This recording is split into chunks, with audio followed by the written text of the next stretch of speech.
ಜ್ಯೋತಿಷಿ ನುಡಿದಿದ್ದ ಅಲ್ಪಾಯುಷಿ ಭವಿಷ್ಯಕ್ಕೆ ಬೆದರಿದ ಯುವತಿ. ಪೂಜೆಯ ಕೊನೆಯ ದಿನವೇ ನೇಣಿಗೆ ಶರಣಾದ ವಿದ್ಯಾಜ್ಯೋತಿ.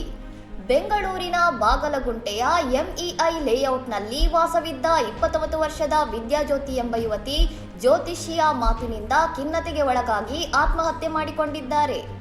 ನೀನು ಅಲ್ಪಾಯುಷಿ ಎಂದು ಜ್ಯೋತಿಷಿ ಹೇಳಿದ್ದರಿಂದ ಆತಂಕಗೊಂಡಿದ್ದ ಮನೆಯವರು ಆಕೆಯ ದೋಷ ನಿವಾರಣೆಗಾಗಿ ಜ್ಯೋತಿಷಿಯ ಸೂಚನೆಯಂತೆ ಮನೆಯಲ್ಲಿ 9 ದಿನಗಳ ವಿಶೇಷ ಪೂಜೆ ಹಮ್ಮಿಕೊಂಡಿದ್ದರು.